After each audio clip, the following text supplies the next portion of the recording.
Hello, everybody. How you all doing? Right, so I did actually have. How's the sound, by the way? Because I've been struggling with bandwidth on the live stream. The internet seems to be struggling a bit tonight. I did have some videos to play, but I've just tried to play them. That's what I'm delayed a bit for, and they're not playing. So we can't play the videos, unfortunately. Again, it's showing just how limited this laptop is of mine. I do all my videos and everything, all my editing on this laptop, all my live streams and everything, and it's coming up to the end of its time.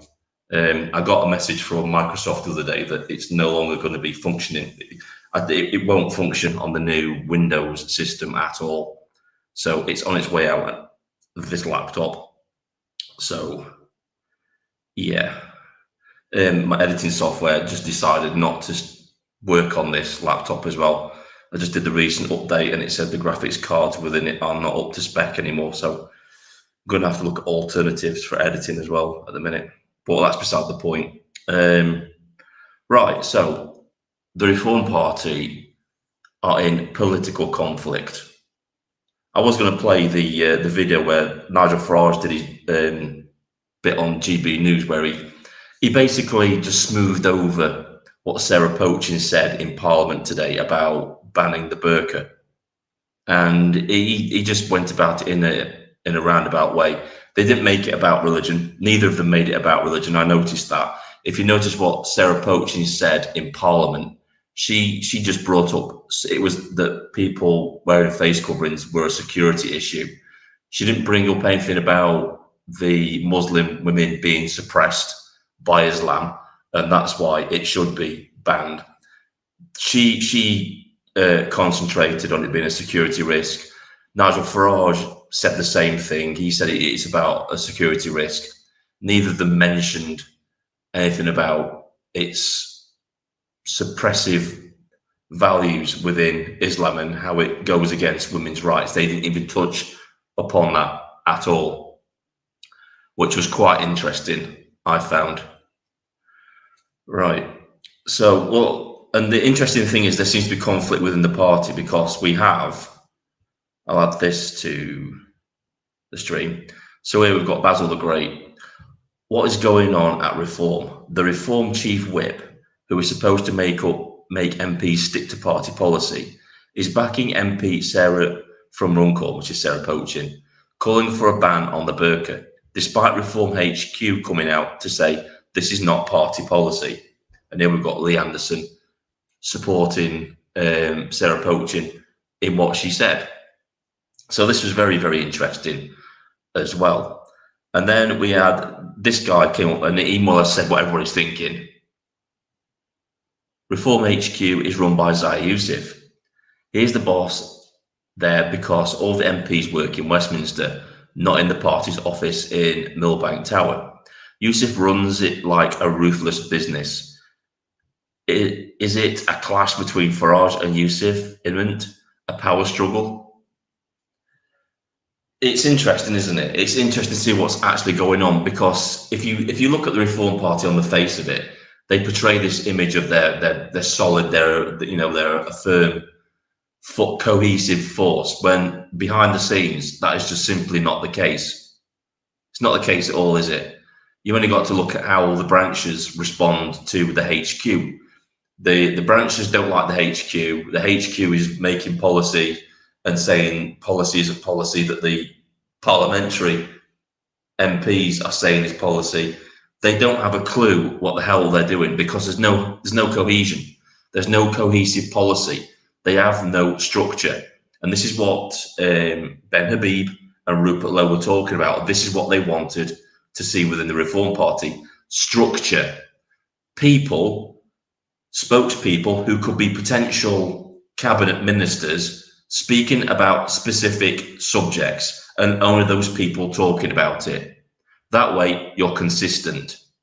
So if you put somebody in charge of just talking about, public things like banning the burqa and that kind of thing, and they're the only ones that actually talk about those things, it's consistent because that person is going to be consistent in what they say. what we have at the minute, we have all the Reform MPs just making shit up as they go along, talking about everything, and nobody knows what's policy and nobody knows what isn't policy. But I did say in videos today that the Reform Party is quite obviously going to be weak on Islam. Look how quickly they came out to say it's not party policy. And then we had Nigel Farage on his GB News show, basically just, he was saying there needs to be a debate on the subject, but he didn't outright come out and say, yeah, it needs to be banned. Not like Rupert Lowe did. Rupert Lowe says, yeah, the burqa needs to be banned. It does need to be banned. And I would go a step further. I mean, he said this as well. He said that halal meat needs to be banned. And I would go a step further than that. And I would say kosher meat also needs to be banned. Sharia courts need to be banned. And also Jewish courts, Jewish religious courts need to be banned. The only courts that should exist in this country are British courts, English law in this country. They're the only ones that should administer the law. No religious courts, no separate practices for slaughtering our meat. It should all become under British law, and anything religious containing to that should be outright banned. It's like, no, it's not happening. We do it our way. If you don't like it, you can go away. You can go to another country and do it how you want to do it. This is how we do it in this country. That's what should happen. But again, Nigel Farage, not strong enough to just come out and say, yeah, burqa needs to be banned. Look at all these countries in Europe that have banned it. There are even some Islamic countries that have actually banned the burqa and the hijab. But he doesn't mention that. Well, he did kind of mention that in his GB News segment, but he didn't back it up by saying, I agree with these countries. I think it should be banned. Again, Nigel Farage is waiting around to see which way the wind blows on this subject, to see if there's any actual support for this, and he'll support whatever direction the wind blows, because that's what he's like. He's not a leader. He doesn't lead. He doesn't lead the charge. He's always at the back. He's always standing in the back waiting to see what happens, and then he'll jump on whichever bandwagon is popular. That's what Nigel Farage does. Right, let's have a look at some of the comments. Jack's overtaking the chat at the minute, so yeah, Jack's in there. Hey, Nicola H. I'm just going to read out some comments and say hello to people because I missed them. How you doing, Nicola? So if I've missed your comment, I can't go too far up because it won't let me for some reason.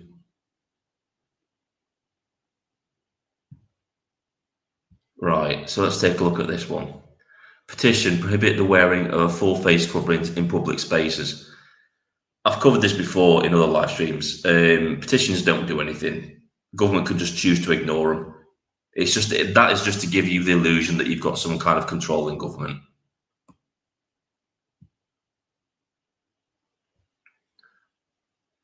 Reform UK should have Howard, Cox or Ben Habib at the Runcorn by-election and should have kept Rupert Lowe, then Reform UK would be a better position.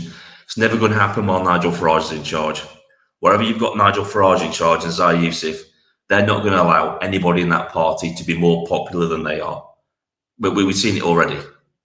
That's the reason why they got rid of Ben Habib. That's the reason why they got rid of Rupert Lowe, because they were becoming more popular than they were and could be potential leadership challenge candidates. And Nigel Farage is not going to relinquish control of the Reform Party at all. He's just not going to do it.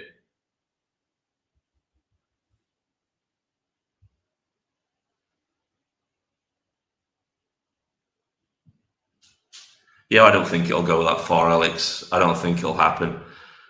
I think they'll just. I think she put a poll out apparently, asking people, to suggest questions to ask in Parliament because it was a first question, and the most popular one was asking Keir Starmer if he would ban the burqa, and I think that's why she framed the question in the way that she did, because they don't want to offend Muslims. She put it forward as a security risk rather than a religious one, rather than just saying it's a security risk, it's oppressive to Muslim women, it shouldn't be allowed in this country, it's not part of our values, we don't believe in this sort of thing, it should be banned.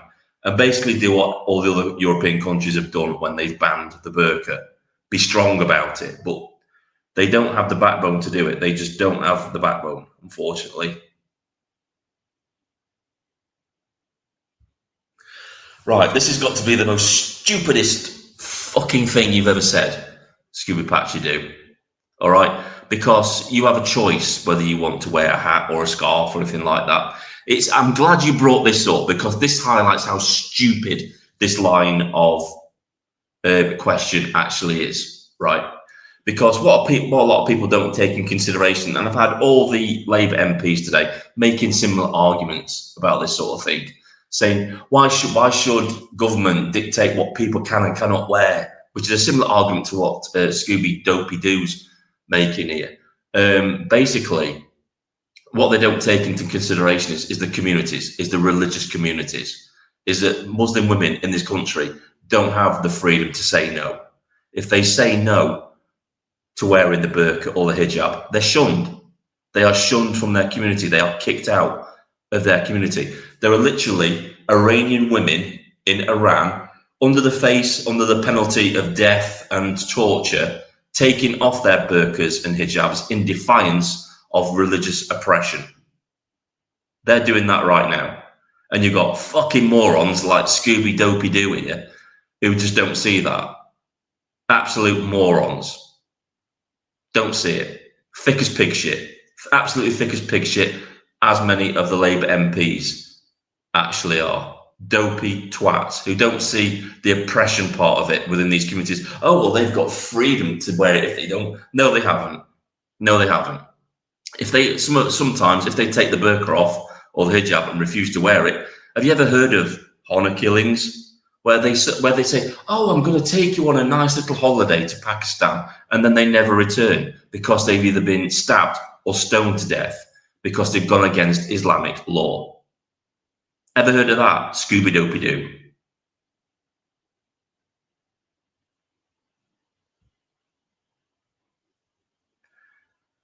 You're so ignorant. You're ignorant. You're ignorant of the truth, and that's what you don't like.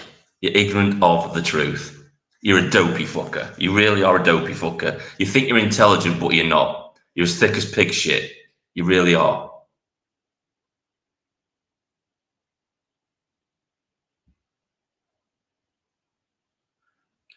Should be called Islamophobic by the left wingers and Muslim, and then everyone's saying it oppresses Muslim women. Yeah, what they don't take in consideration is that, Alex, they're already oppressed.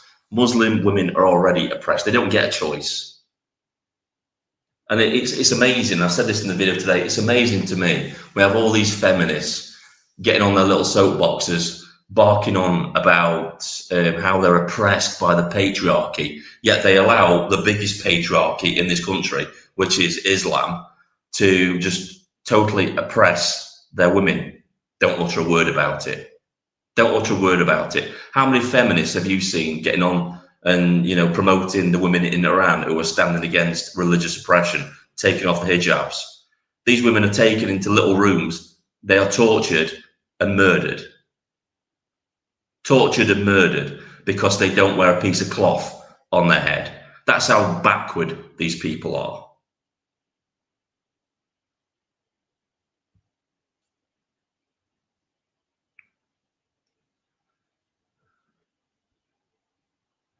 Scooby Patchy Doo, a twat security guard, and as shouted at me for having a hoodie on.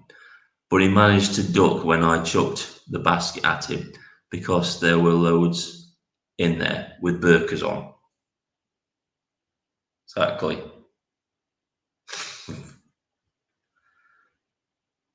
Tell you a little story as well, Scooby Dopey Doo, right?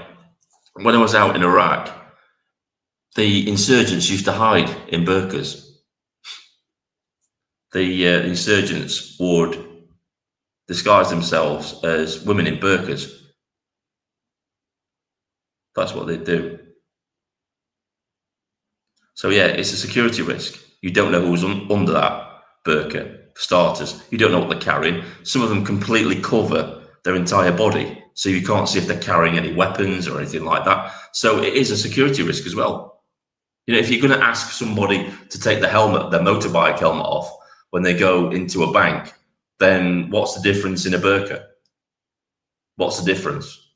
If you ban them, then you're taking that onus off any security and saying it's not allowed in here, it's banned. You're not coming in the bank with the burqa on.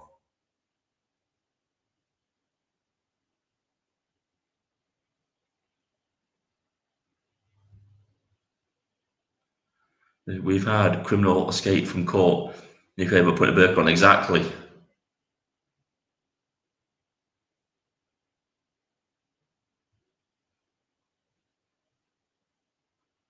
Read the local newspaper article. You'll find out how much the reform are a joke.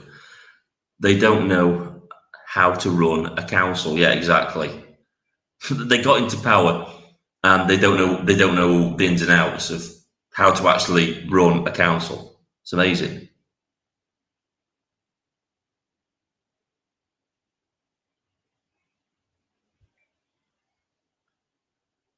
It's like, yeah, exactly, Alex. We had the first minister of Scotland, the racist one. He was coming out and saying, we can't allow government shouldn't dictate what people can wear." So I just left him a message saying, "Well, if you don't think government should dictate what women wear, why should we allow religion to dictate what women wear then? Because it's just the same thing. It's just a different type of authority, isn't it?" And that's what Scooby Dopey do and the First Minister of Scotland don't realise.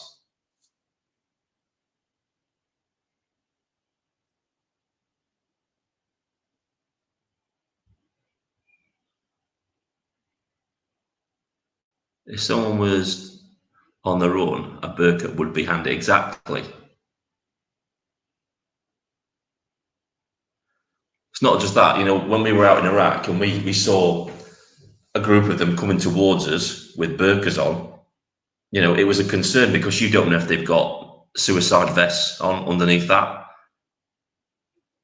But we had a policy of, not allowing them within like 500 feet of us with that on. And if they came towards us, if they wouldn't stop, we told them to stop.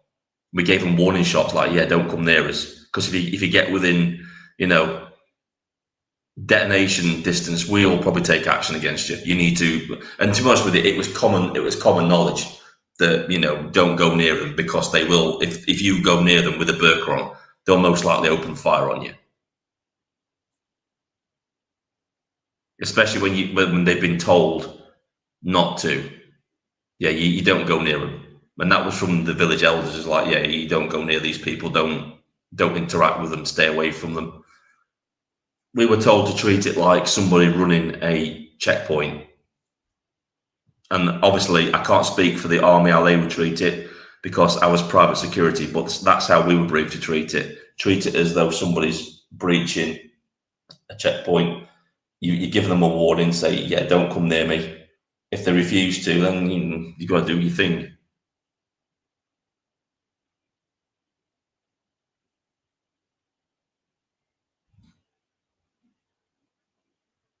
I've always had reservations about Nigel Farage. Whenever, whenever since he made a big fuss about his fancy bank account. Yeah, you know what? Right, I'll try and play it. I'll try and play the video because he made it about himself again. He managed to make this about himself.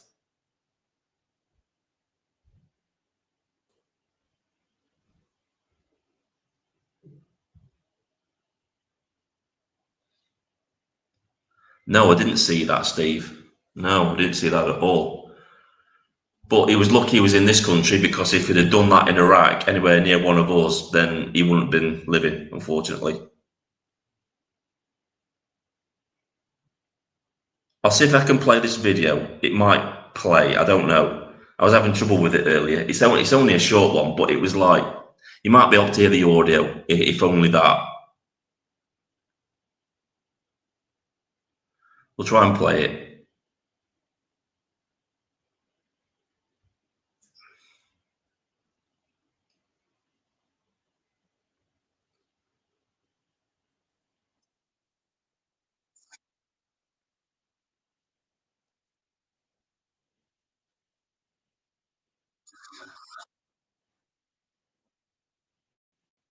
Turkmenistan, Uzbekistan. There are many countries in the world that are banning the burqa. But I think it goes further than that. You see, Sarah said, in the interest of public safety.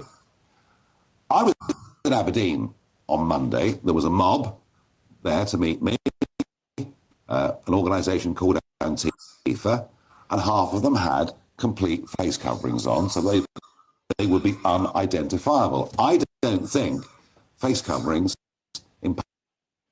Have you noticed how he's making it about himself? He's making it about face coverings in public. He's not talking about the religious aspect to it, about how it's oppressive to Muslim women.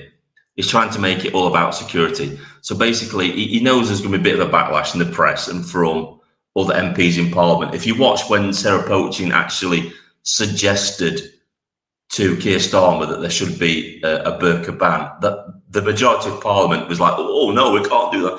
You just heard them.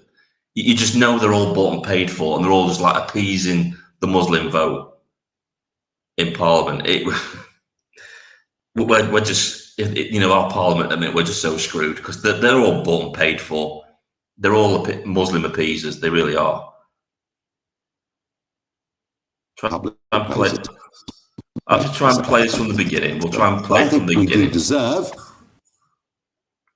Right, here we go. The burqa, and she listed some European countries there, but I'm going to add to that: Cameroon, Chad, the Republic of Congo, Gabon, Tunisia. In Asia, China, Sri Lanka, Turkmenistan, Uzbekistan. There are many countries in the world. But I think it goes further than that. You see, Sarah said, in the interest of public safety. I was in Aberdeen on Monday. There was a mob there to meet me, an organisation called Antifa, and half of them had complete face coverings on, so they would be unidentifiable. I don't think face coverings in public places make sense. And I think we do deserve a debate about.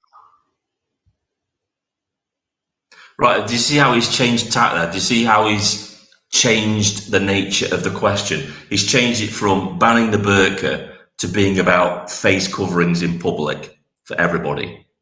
That's what he's done. The guy's an absolute, he's spineless. Nigel Farage is just a spineless wimp. He really is. Completely spineless. If that had been Rupert Lowe, he'd have just come out and said, yeah, we're going to ban the burqa. We're going to ban the burqa. It's oppressive to Muslim women in this country. It goes against this country's values, and it's also a security risk.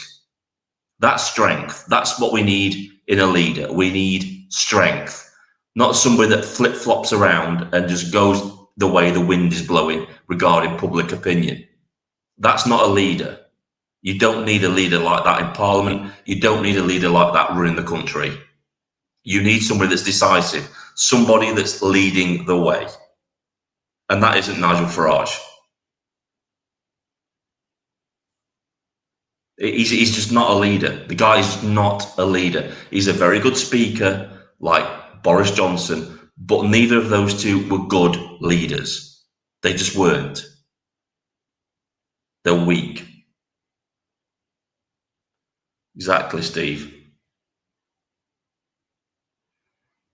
The word is twat, not wimp. Yeah, I agree. Yeah, totally. Let's take some more questions. Burqa, halal food should be both banned. They are alien to this country. Many other countries have already banned both of them. But here in the UK, we have a culture of appeasement. Exactly. I think it's not just appeasement. I think it's fear as well.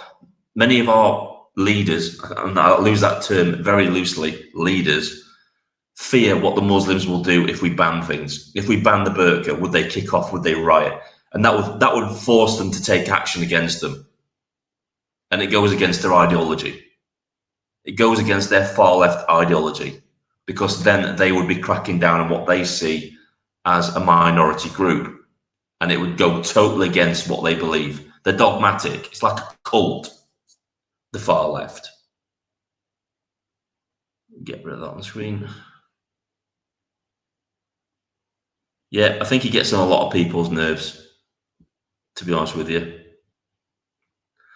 I have heard Muslim interviewed about wearing the burqa, saying that they like wearing it, that in fact it makes them feel freer. Yeah, but that's a load of bollocks. Why are they saying that? That's religious indoctrination. Because if they didn't say that, they would be ousted by their community, like I've talked about before. Their community would kick them out and they would be on their own. That's what would happen. Or worse, honor killings, where, they get told they're going on a holiday and they never come back.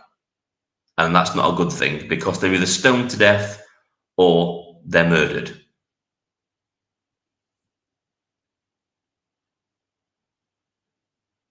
There was a massive scandal about honor killings, and it still goes on in this country.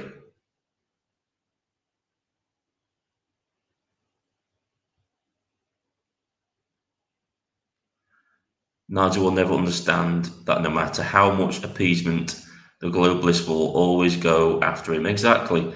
But I think he wants to be a part of that. He wants to be a part of a globalist regime. It's quite obvious. And I said this in my video today. The only reason the Reform Party, if you've noticed, look at how much press the Reform Party is getting as opposed to UKIP or any other up and coming right wing party. The only reason the Reform Party is getting any press is because they know that the Reform Party is part of the establishment. It's like the pantomime villain. You've got the good parties, you've got the Tories, you've got the Labour Party, but you also need the villain to play against, and that's what the Reform Party's role is. It's to be the villain in Parliament. It's to play a part. That's what it is. It's there to soak up all the right-wing votes and then pacify it, do nothing with it. That's what it's about.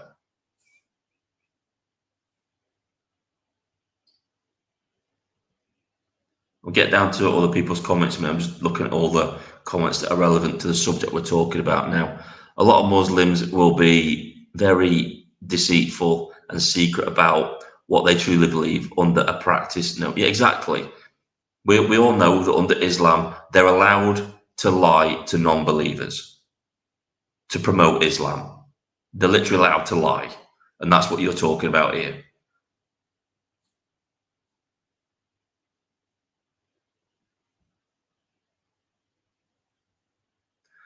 Maybe we will give Sarah a warning for that.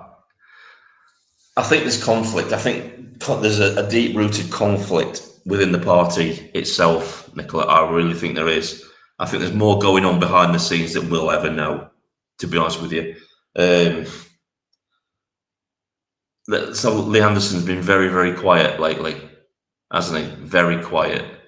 Was he even at that press conference they did on the 27th of May where they were announcing all those policies? I don't think he was he? I could be wrong.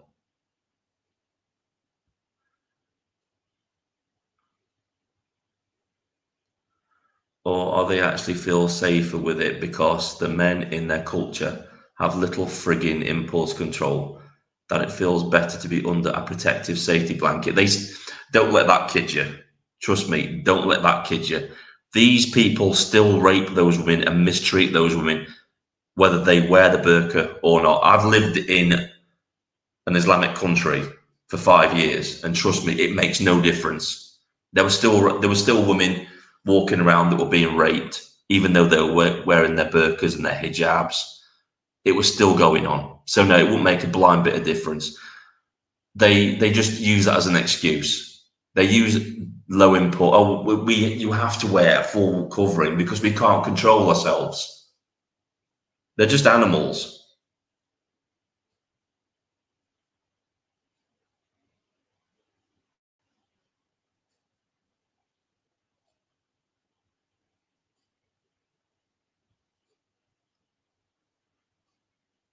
What, he even in the Parliament? I think he was, yeah. I think he was, Steve. I saw a video of him on X walking to Parliament. He was in Parliament.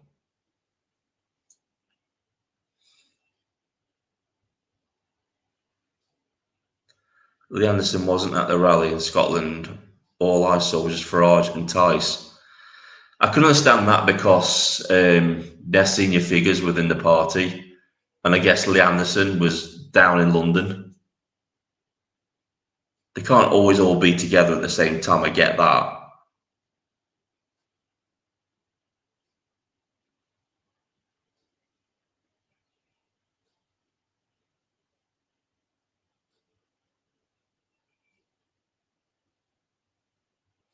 We are in the eyes of us as kafir, lesser than animals. That they refer to us as cattle. That's all we are to them. We're just cattle. We're lesser than cattle, actually, to them, which kind of says it all. Islam is a supremacist movement. If you're not Islamic, you're not Muslim, then you're subhuman to them. That's how they see things.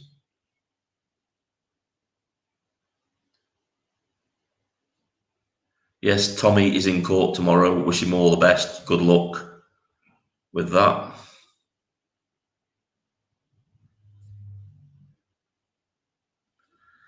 There's been no, I can't remember seeing him when Poaching was making the question thing. Right. He did make the walk down to Parliament though, so whether or not he was there for the actual Prime Minister's question times, I don't know. But he definitely made a video saying he was walking to work, and he mentioned that Sarah Poaching was making a first question to the Prime Minister. So I don't know. I don't know that. Maybe he wasn't there. Let's have a look. Tice definitely shouted here in Parliament today at the end of Poaching's questions.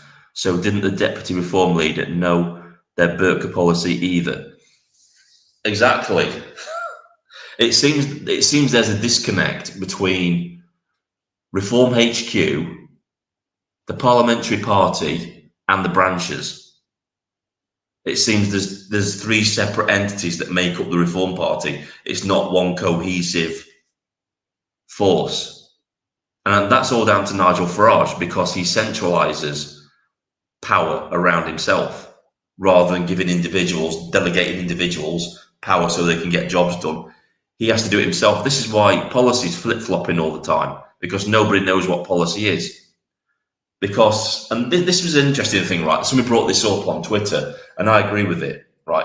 Most parties, when it comes to policy, they create think tanks, just people to create policy and to put it to, committee and have a look and say, look, what about this for a policy? What about that for a policy? And that's how they generate policy. And, the leaders or whatever, the people, they select the policies that they want to push forward, that they think, yeah, that's a good idea. That's a good idea. Reform doesn't have any of that. It's just Nigel Farage making shit up as he goes along. And this is the issue because Nigel Farage can say one thing one day and then another, it can be completely different. Point in case, when he did his U-turn he did those interviews way back in November last year when he said that he didn't believe in mass deportations of illegal immigrants already here and that he had no political ambition to do it. Few months on, 2 weeks before the local elections, oh yeah, we're totally going to deport all the illegal immigrants already here. In fact, we've already got our reform policymakers working on a draft of that right now, and we're going to release that sometime next month. Next month came and went, no policy or anything. He just makes it up on a whim and then just shoves it under the carpet because it's no longer of any use to him. Once the elections were over, what happened? Chuck it under the carpet. It's a throwaway policy. I got a few more votes out of people because of what I said before the election. I don't care about that anymore now. That's it, done. And that's what Farage is like. And it's not just me saying it. This is what Gerard Batten was saying about Nigel Farage as well. He was saying that he could work for months on policy for UKIP to put out there to the electorate. And then Nigel Farage, in an instant, would come and undo all his hard work by basically completely reversing what they put out. That's what happens.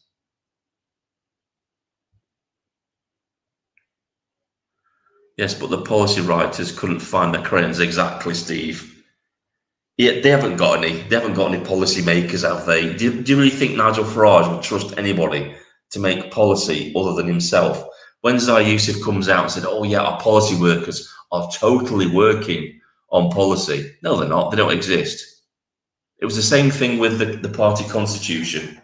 Ben Habib came out and said that the constitution that they put to their subscribers, because they're not members, let's get that right, they're not members, they're subscribers. They put the constitution to their subscribers, and he said it was a constitution that was presented to him that he rejected. He says, no, that's no good. It doesn't go far enough. It doesn't democratize the party. And that's the constitution that Zai Yusuf put forward and that the subscribers voted on, that is now the constitution of the Reform Party, which basically states that if you want to try and remove the leader, which you can't directly do by a democratic vote, you have to basically ask the board to ask the chairman to ask the leader to step down. There's no direct democracy involved where the subscribers can have a democratic vote on a list of leaders, vote on them, and then whoever wins is the leader of the party. That doesn't happen within the Reform Party. And that's what Ben Habib had an issue with. It's not democratic. It's not democratic at all. So when you see these Reform people, these Farages coming forward and say, there's totally a process to remove the leader of the Reform Party. No, there isn't. No, there isn't at all, because basically at any point in that chain where the subscribers ask the board can turn around and say, nope, we're not going to ask the chairman. And then even if the board asks the chairman can turn around and say, nope, I'm not asking the leader to step down. And even if it gets as far as the chairman asking the leader to step down, the leader can just turn around and say, you know what, I'm not stepping down. So that's it. That's their process. It's bullshit. Absolute bullshit. It's not democratic at all. It's a load of rubbish. And there are no members in the Reform Party. So I find it hilarious when people come to my videos and say, well, the Reform Party's got more members than UKIP. No, you haven't. UKIP's got 3,000 members. You've got none. You've got subscribers. So UKIP has actually got more members than the Reform Party, because it has. And that's something they don't like when you mention that. I've got a few more comments. There's been a mutiny in Scotland. 7 Tories have left the Tory party in Dumfries and Galloway. 4 created their party, and the other 3 have gone their own way too. Yeah, Tories are done. They're absolutely done. With Kemi Badenoch as leader of the party, it's doomed. And I don't believe Robert Jenrick. I'm kind of with Sargon of Akkad on this, Carl Benjamin.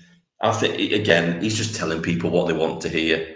All this Forks activism that he's doing, where he goes down to a train station, starts, accosting people, telling them you should be jumping, fair jumping and all that. It's all for the cameras. It's bullshit.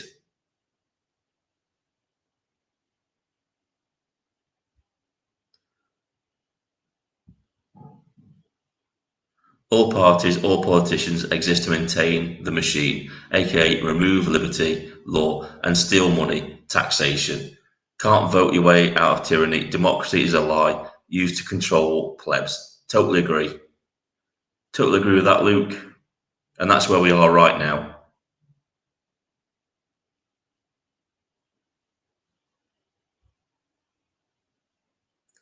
The Tories are dead. No candidates will make a difference. They're running out of money as well, because their membership has been depleted. Nobody wants to vote for a leader who is a byproduct of immigration. So Kami can be against immigration. She is a walking contradiction. Exactly. No matter what people think, right? We want to see an English person in the highest office in the land, which is Prime Minister. That's what we want to see. You'll never see an English person as the Prime Minister of, who's an immigrant, as the Prime Minister of India or the Prime Minister of Pakistan. And for some reason, the far left don't seem to have an issue with that. It's like, well, yeah, that's because that's their culture. You know, they're a majority Indian country. Why should they? It's like, well, why can't you apply that same logic to our country then? I firmly believe that unless you're born in this country, then you shouldn't be able to hold high office in any positions. You really shouldn't. Look at all these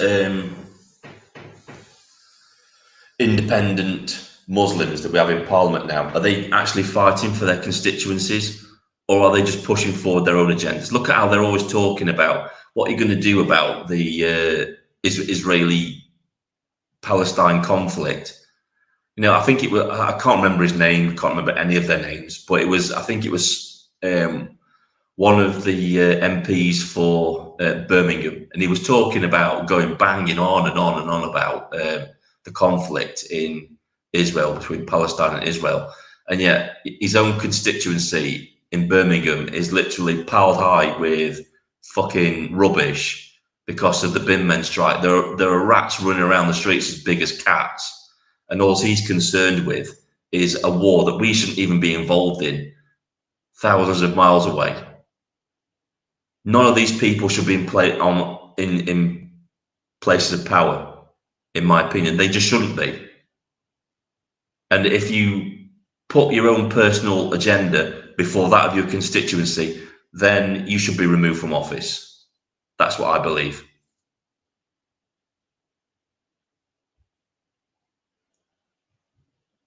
You seem to forget the British Empire had a major control of loads of countries. Yeah, but does that empire exist anymore? Are they really better off without the British Empire now? Scooby-Dopey-Doo.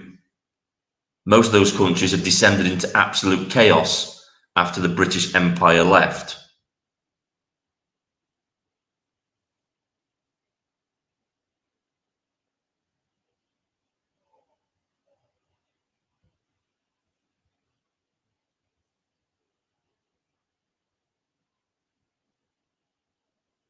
I'm not going to deny the British Empire did some questionable things, but the good it did outweighed the bad it did.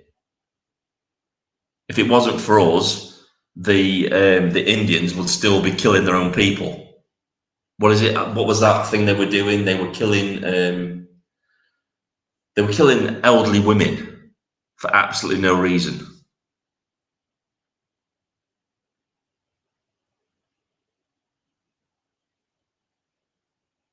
We gave them infrastructure. We gave them rule of law. India still uses our legal system.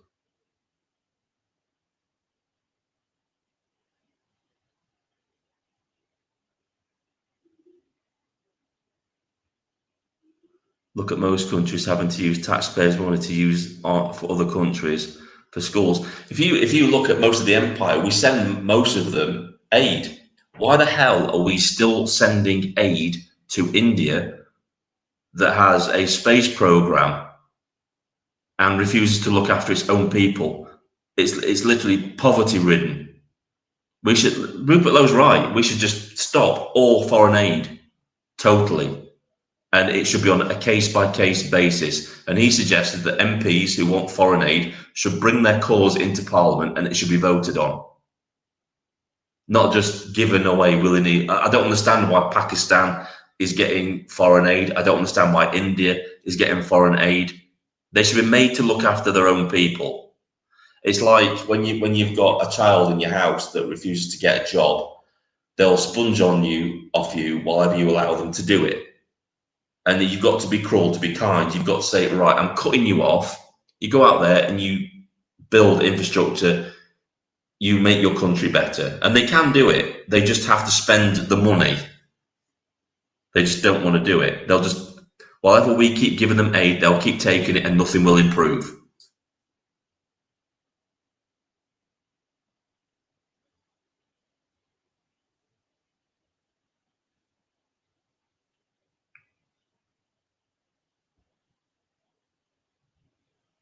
Rupert Lowe is a socialist who supports taxation, aka theft, and welfare state.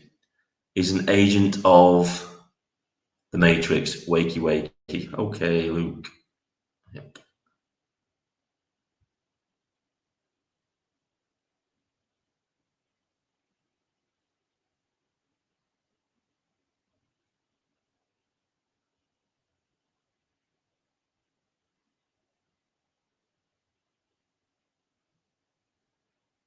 So the chat's going a bit fast now. Right, let's have a look at this. Also, should have not got involved in Ukraine. Exactly. Nothing to do with us. Foreign war. Nothing to do with us whatsoever. Let them get on with it. And I think, to be honest with you, that's the way that the USA is going to go. I did say earlier today that on Twitter that wouldn't it be a strange turn of events if President Trump sided with Putin? I'm not saying that he's going to go to war with the UK or the EU, but there's nothing to stop him from signing a non-aggression pact with Russia and saying, look, we're not getting involved. He could sign a non-aggression pact, pull out of NATO and pull out of the UN, which is what he's thinking about doing anyway. Apparently he's thinking about pulling out of the UN by 2026.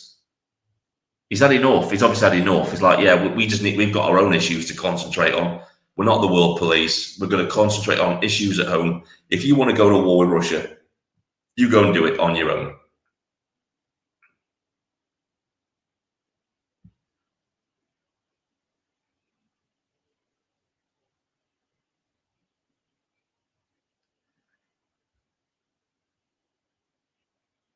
I think Russia will win the war on manpower. Exactly. That's what the EU and the globalists are trying to do. They're trying to get America involved because they can't win a war with Russia without America being involved or without America backing. Because America needs to allow the other nations access to satellite systems and other systems for them to be able to conduct a war against Russia. And let's face it, right? It's not going to happen. It's not going to happen anyway. It's really not.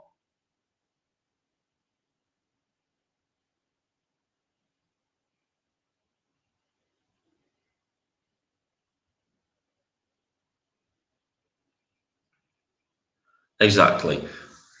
What will happen is, right, there will be, he won't directly attack the EU. He will use his assets in other countries to damage assets of other countries that are standing against him. There will be no direct attack. If anything, the only country that he's going to attack is going to be Ukraine.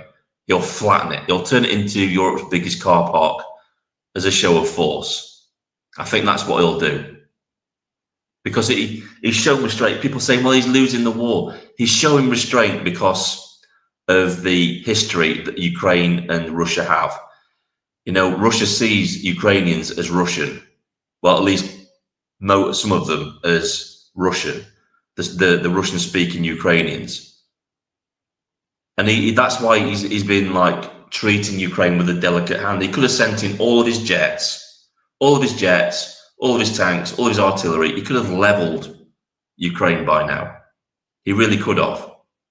Kiev would have been wiped off the map, but he's choosing to show restraint. And this isn't me supporting Putin. The guy's a madman. He's a dictator. Don't get me wrong.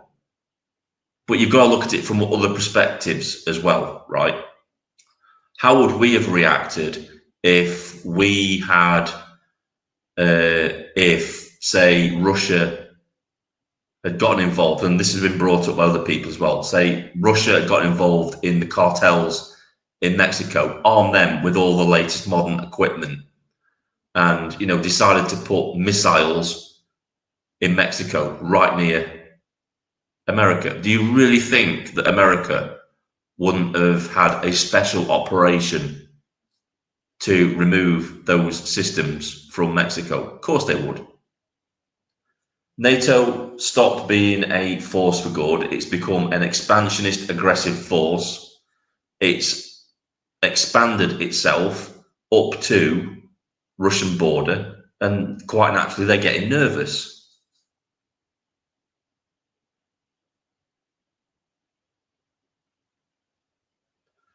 The victims of harassment, that's not what I'm looking at. Sorry, Jack.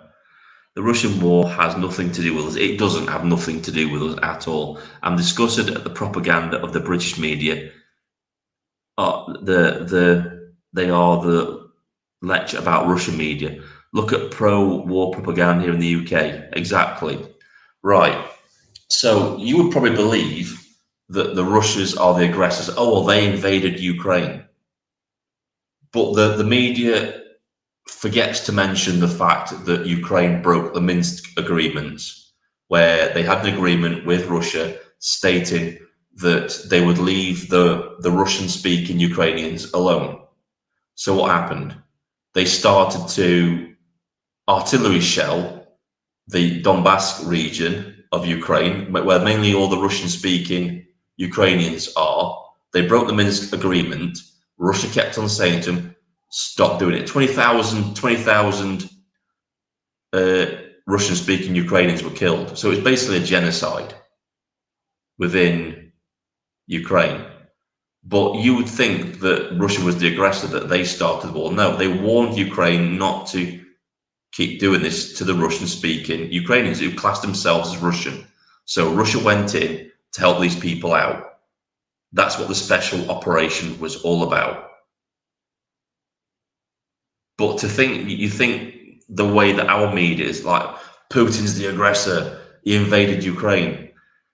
But wouldn't we do the same thing? Say one of our allies, we kept got invaded and was being shelled by an aggressor. Don't you think we'd take action? Of course we would. But the media just you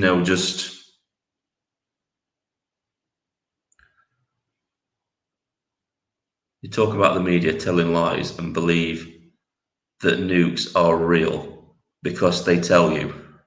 Yeah, all right, okay.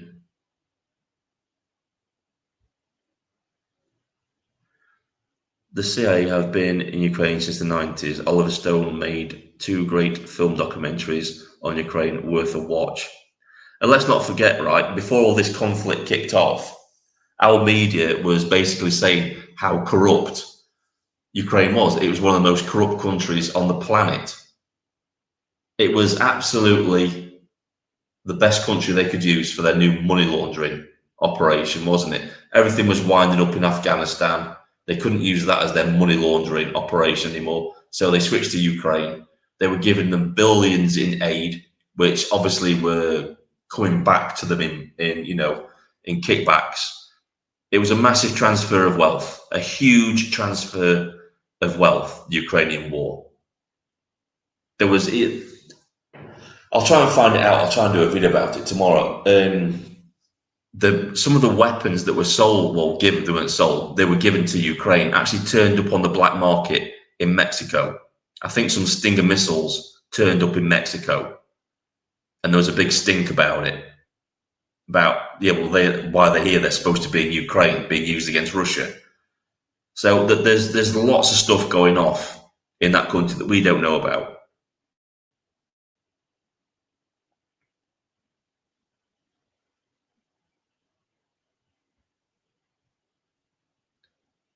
Scooby, no one is living the fancy.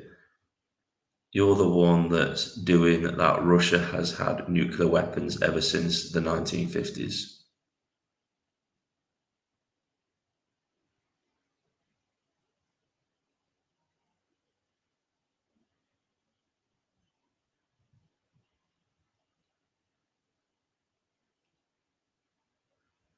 Right. Really, are you that dumb that the last nuke was August 9th, 1945. Imagine the media we have now putting pics of people with melted faces on Facebook. Yep.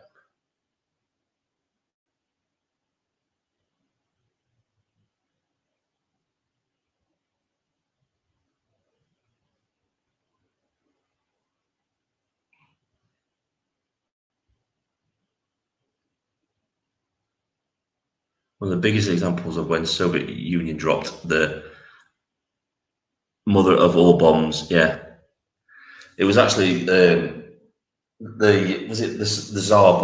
Tsar bomber they dropped. Yeah, so if you don't believe that they were nuclear weapons, you go to Siberia where it was dropped, and you know the radiation levels up there.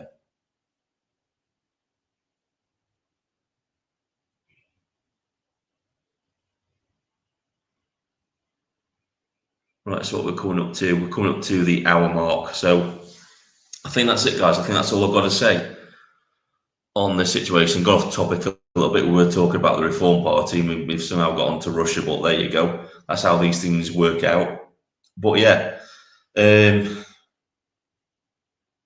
definitely issues within the Reform Party. There's definitely a conflict going off there in the background. Like I said before, the Parliamentary Party and the Reform HQ and the branches all have clearly, they're all not working cohesively together. And that is going to cause friction down the line. Yeah, exactly, Steve. Mother of all bombs is an air fuel bomb. It's the biggest non-nuclear bomb that you can drop. Trump dropped one on ISIS and blew windows out. I think it was about 12 miles away, wasn't it? I think the windows blow out in Egypt or something stupid like, I don't know. It was something like that.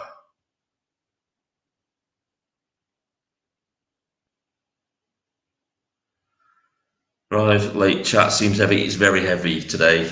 We got onto the subject of Russia. We're supposed to be talking about Reform Party, but we got onto the subject of Russia and stuff like that. But it's always good to have these conversations. It's always good. You know, people have got different opinions in the chat. That's always good.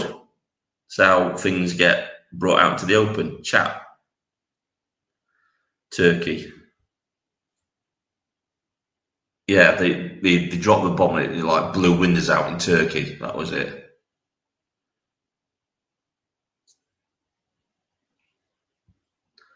I tend to agree with that. Reform UK will not exist by 2040. I don't think they'll make it to 2029, to be honest with you. I really don't. I think there's going to be divisions within the party. I think certain individuals are going to defect to other parties and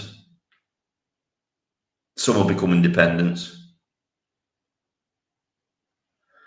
Right, guys, that's it. That's all I've got to talk about. Thanks for coming along. I shall see you soon in the next video. This is Vindicator, signing off.